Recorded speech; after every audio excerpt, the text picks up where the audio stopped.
1946 সালের 26শে জানুয়ারি ত্রিপুরার রাজনৈতিক ইতিহাসে দিনটি ছিল অত্যন্ত গুরুত্বপূর্ণ। সেদিন স্থায়ীভাবে প্রথমবারের মতো ত্রিপুরা রাজ্য কংগ্রেস কমিটি গঠিত হয়। আজকের দিনে বিষয়টি খুবই সাধারণ মনে হতে পারে, কিন্তু সেই সময়টি ছিল এক সাহসী রাজনৈতিক পদক্ষেপ। কারণ ত্রিপুরা তখন একটি দেশীয় রাজন্যশাসিত রাজ্য। এখানে গণতন্ত্র ছিল না, জনগণের নির্বাচিত সরকার ছিল না, রাজনৈতিক স্বাধীনতা সীমিত ছিল। কিন্তু এই কমিটি গড়ে ওঠার পেছনে ছিল দীর্ঘ সংগ্রাম, নির্বাসন, রাজনৈতিক দমনপীড়ন এবং অসংখ্য কর্মীর ত্যাগ। 1939 সাল থেকে শুরু করে 1946 সাল পর্যন্ত বহু কংগ্রেসপন্থী কর্মী ত্রিপুরা থেকে বহিষ্কৃত হয়ে সীমান্তবর্তী এলাকায় বসবাস করতে বাধ্য হন। তারা তবুও আন্দোলন করতে থামেননি। আর সেই সংগ্রামের চূড়ান্ত ফলাফল ছিল 1949 সালের 15ই অক্টোবর, যখন ত্রিপুরায় রাজতন্ত্রের অবসান ঘটিয়ে গণতন্ত্রের পথে যাত্রা শুরু হয়। সবাইকে নমস্কার, welcome to my channel history IQ. আজকের ভিডিওতে আমরা জানব ত্রিপুরা রাজ্য কংগ্রেস কমিটির জন্ম, তার সংগ্রাম, গান্ধীজির সঙ্গে তার সম্পর্ক এবং গণতন্ত্র প্রতিষ্ঠায় তার অবদান। কেন 1946-এর আগে কংগ্রেস কমিটি গঠিত হয়নি? অনেকেই প্রশ্ন করতে পারেন, সারা ভারত যখন কংগ্রেস সংগঠিত ছিল, তখন ত্রিপুরায় কেন এত দেরিতে কংগ্রেস কমিটি গঠিত হলো? এর উত্তর লুকিয়ে আছে ত্রিপুরার রাজনৈতিক অবস্থানে। ত্রিপুরা তখন ব্রিটিশ ভারতের অংশ ছিল না, এটি ছিল একটি দেশীয় রাজ্য, যেখানে মাণিক্য রাজবংশের শাসন চলছিল। হরিপুরা কংগ্রেসের সিদ্ধান্ত অনুযায়ী দেশীয় রাজ্যগুলিতে সরাসরি কংগ্রেস কমিটি গঠন নিরুৎসাহিত করা হতো।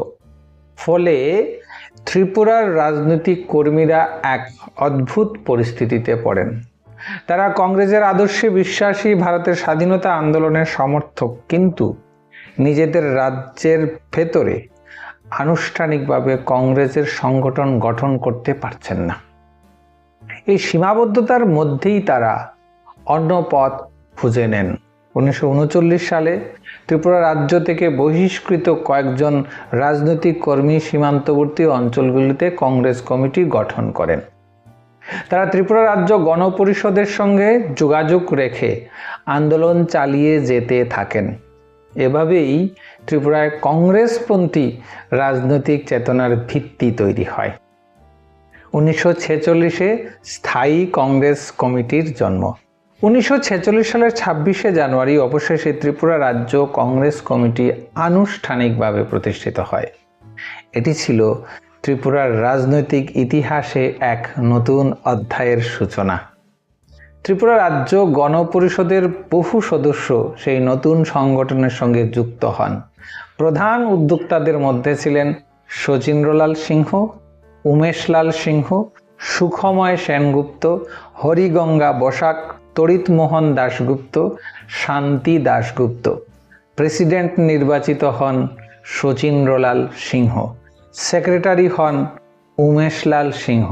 কমিটির প্রধান কার্যালয় স্থাপিত হয় আগরতলার মুগড়া রোডে, যা বর্তমানে হরিগঙ্গা বসাক রোড নামে পরিচিত। ত্রিপুরা রাজ্য কংগ্রেস প্রথমে আসাম প্রদেশ কংগ্রেস কমিটির একটি জেলা কমিটি হিসাবে যুক্ত ছিল। এতে সর্বভারতীয় কংগ্রেস আন্দোলনের সঙ্গে ত্রিপুরার রাজনৈতিক যোগাযোগ আরও শক্তিশালী হয়। গান্ধীজির সঙ্গে সাক্ষাৎ। নোয়াখালীতে 1946 সালের নোয়াখালী দাঙ্গা সমগ্র ভারতকে নাড়িয়ে দিয়েছিল। দাঙ্গা থামাতে এবং শান্তি প্রতিষ্ঠা করতে মহাত্মা গান্ধী নোয়াখালী সফরে যান। সেই সময় ত্রিপুরা রাজ্য কংগ্রেসের প্রতিনিধিরা তার সঙ্গে সাক্ষাৎ করেন। তারা ত্রিপুরার রাজনৈতিক অবস্থা, জনগণের সমস্যা এবং ভবিষ্যৎ আন্দোলনের পরিকল্পনা নিয়ে আলোচনা করেন।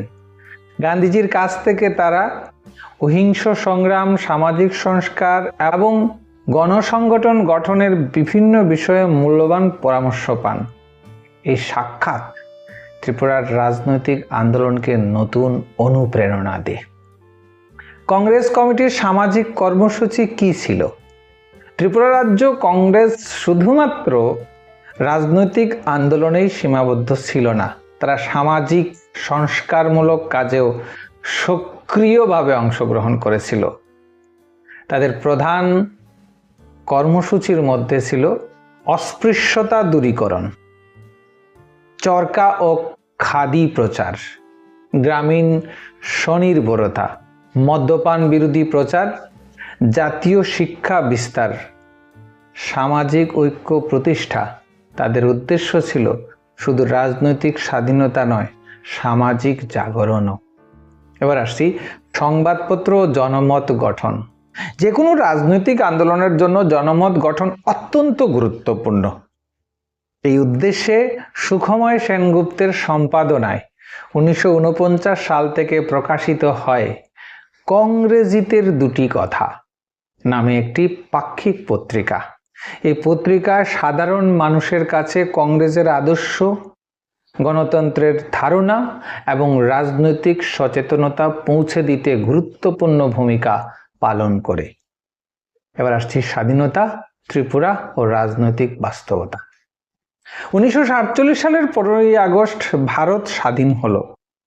সারা দেশের সঙ্গে ত্রিপুরাতেও স্বাধীনতা দিবস উদযাপিত হয়। কিন্তু একটি গুরুত্বপূর্ণ বিষয় ছিল, ত্রিপুরা তখনও স্বাধীন ভারতের অংশ হয়নি।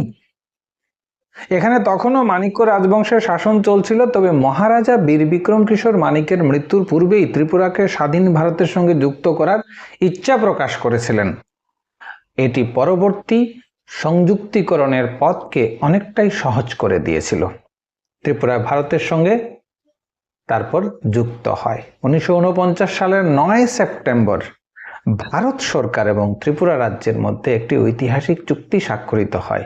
এর মাধ্যমে ত্রিপুরা ভারতের সঙ্গে আনুষ্ঠানিকভাবে সংযুক্তির পথ তৈরি হয়।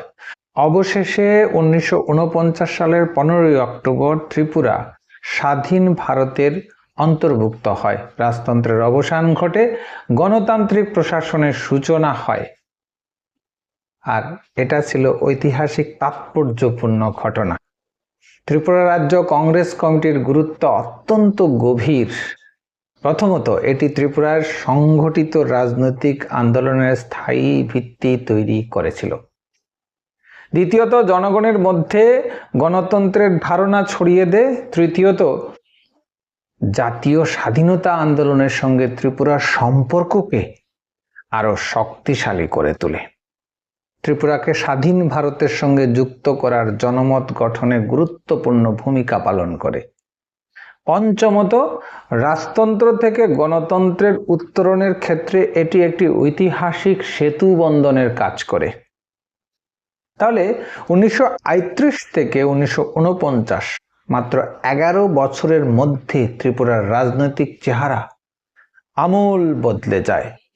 নেতাজির অনুপ্রেরণা, গান্ধীজির অহিংস দর্শন এবং শচীন্দ্রলাল সিংহ, উমেশলাল সিংহ, সুখময় সেনগুপ্তদের মতো নেতাদের নিরলস সংগ্রাম ত্রিপুরাকে নতুন পথ দেখায়। তাদের প্রচেষ্টার ফলেই ত্রিপুরার রাজতন্ত্রের সীমাবদ্ধতা পেরিয়ে গণতন্ত্রের পথে এগিয়ে যায়। আজকের ত্রিপুরার রাজনৈতিক ইতিহাস বুঝতে গেলে এই অধ্যায় অবশ্যই জানতে হবে। ভিডিওটা ভালো লাগলে অবশ্যই লাইক করুন, হিস্ট্রি আইকিউ চ্যানেলটি সাবস্ক্রাইব করুন এবং কমেন্টে জানান ত্রিপুরার এই ইতিহাস কি আপনার আগে জানা ছিল। জয় হিন্দ, বন্দে মাতরম। সবাই ভালো থাকবেন। নমস্কার।